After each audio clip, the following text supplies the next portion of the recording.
Hi hello friends, welcome back to our channel explore with Keerthu. இன்றைக்கி நம்ம தயிர் வடை எப்படி வீட்டிலே செய்யலாம் அப்படிங்கிறதான் பார்க்க போகிறோம். இந்த தயிர் வடை வந்து நம்ம ஹோட்டல்ஸ்லலாம் வாங்கினோம் அப்படின்னா ரொம்ப ஜூஸியாக இருக்கும்.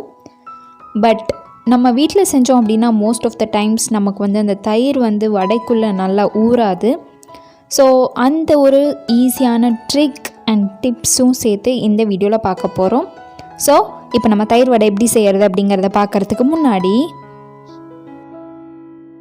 நீங்கள் இன்னும் நம்ம சேனலை சப்ஸ்கிரைப் பண்ணலன்னா கீழே இருக்க சப்ஸ்கிரைப் பட்டன் அமுக்கி பக்கத்துலேயே ஒரு பெல் ஐக்கான் இருக்கும், அதையும் டேப் பண்ணிங்க அப்படின்னா அதில் 3 ஆப்ஷன் கேட்கும். அதில் ஆல் அப்படிங்கிற ஆப்ஷனை செலக்ட் பண்ணி வச்சுக்கோங்க.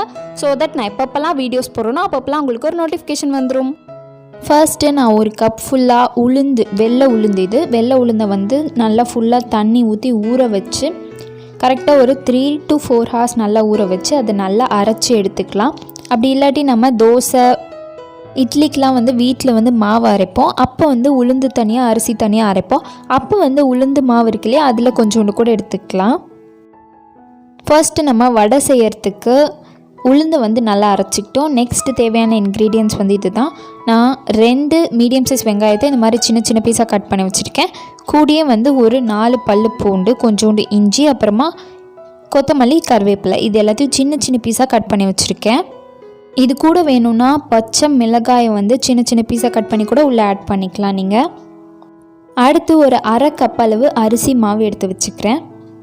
இப்போ ஒரு எம்டி பவுலில் நம்ம அரைச்சி வச்சுருக்க உளுத்தம் மாவை வந்து ஆட் பண்ணிக்கலாம். நெக்ஸ்ட்டு வந்து நம்ம எடுத்து வச்சுருக்க 1/2 கப் ஆஃப் அரிசி மாவை ஆட் பண்ணிக்கலாம்.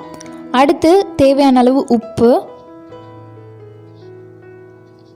இதெல்லாம் சேர்த்து நல்ல ஒரு மிக்ஸ் கொடுத்துட்டு நெக்ஸ்ட்டு வந்து நம்ம எடுத்து வச்சுருக்க சின்ன சின்ன பீஸாக கட் பண்ணி வச்சுருக்க வெங்காயத்தையும் உள்ளே ஆட் பண்ணிக்கலாம்.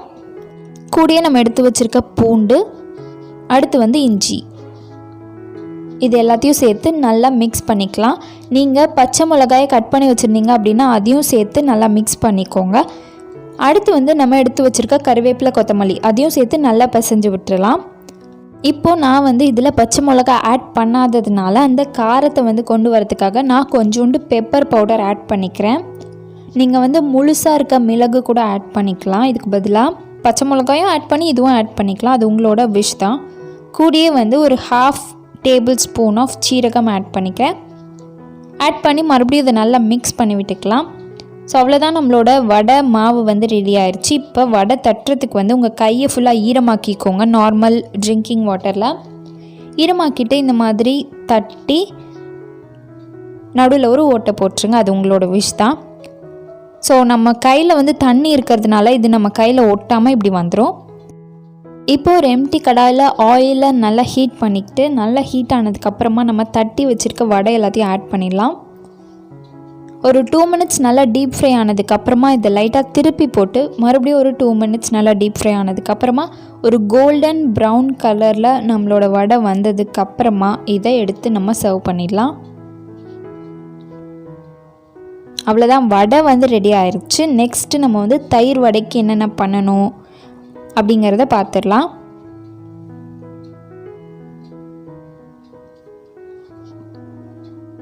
ஸோ நார்மலாக நம்மளோட வடை வந்து ரெடி ஆயிடுச்சு. இப்போது நெக்ஸ்ட்டு வந்து ஒரு எம்டி பேனில் நான் ஃபுல்லாக தண்ணி ஊற்றிக்கிறேன். நம்ம வடை வந்து நல்லா மூழ்கிற அளவுக்கு தண்ணி ஊற்றிட்டு கொஞ்சோண்டு உப்பு போட்டு இதை நல்லா கொதிக்க வச்சிடலாம். இந்த மாதிரி நல்லா கொதித்ததுக்கப்புறம் ஸ்டவ்வை ஆஃப் பண்ணிக்கலாம். ஆஃப் பண்ணிவிட்டு இந்த தண்ணியில் நம்ம எடுத்து வச்சுருக்க வடையை இந்த மாதிரி சோக் பண்ணிடலாம். கரெக்டாக 10 minutes இது சோக் ஆகணும். இந்த மாதிரி சோக் ஆகிற டைமில் அந்த 10 minutesக்குள்ளே நம்ம வந்து தயிரை ரெடி பண்ணிடலாம். நான் இன்றைக்கி இந்த கெட்டியான வீட்டில் செஞ்ச தயிர் எடுத்துக்கிறேன். நீங்கள் எந்த தயிர் வேணால் எடுத்துக்கலாம். ஸோ எந்த அளவுக்கு நல்லா கெட்டியாக இருக்குது பாருங்கள்.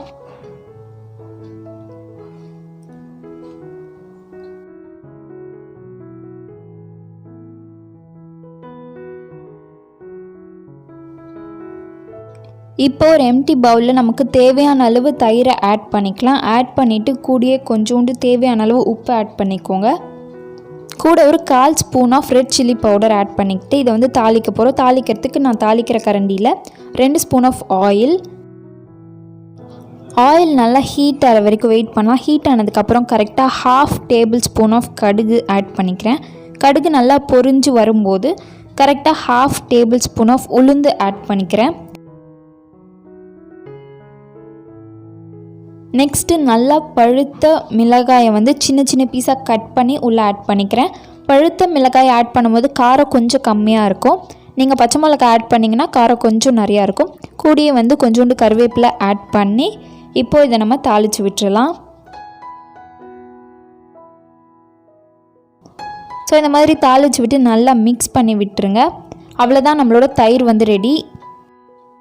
இதெல்லாம் நம்ம ரெடி பண்ணுறதுக்குள்ளே கரெக்டாக இந்த வடையும் வந்து நல்லா சோக் ஆகிருக்கும். 10 minutes ஆகிருக்கும்.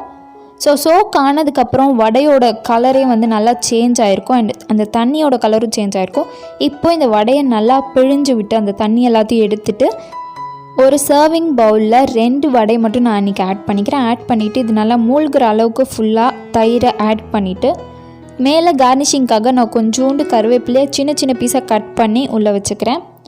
ஸோ ஒரு 5 minutes இருந்தாலே போதும், இது நல்லா ஊறிடும் இந்த தயிர் கூட. அதுக்கு மெயின் ரீசன் வந்து இந்த நம்ம தண்ணியில் ஊற வச்சோம் இல்லையா, சுடு தண்ணியில், அதுதான்.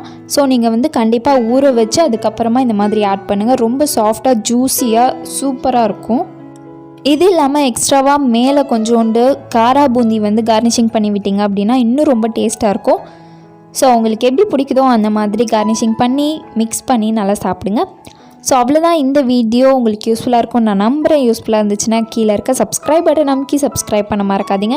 அண்ட் நிறைய பேர் நம்ம சேனலை சப்ஸ்கிரைப் பண்ணாமலே பார்த்துட்ருக்கீங்க. அவங்களாம் ஒரு செகண்ட் டைம் எடுத்து சப்ஸ்கிரைப் பண்ணிட்டீங்க அப்படின்னா இந்த மாதிரி நிறைய வீடியோஸ் கொடுக்கறதுக்கு எனக்கு ரொம்ப மோட்டிவேஷனாகவும் இன்ட்ரெஸ்டிங்காகவும் இருக்கும். ஸோ சப்ஸ்கிரைப் பண்ணிவிட்டு பாருங்கள். ஸோ அவ்வளோதான், இந்த வீடியோவை இதோட முடிச்சுக்கலாம். நம்ம நெக்ஸ்ட் வீடியோவில் பார்க்கலாம். பாய்.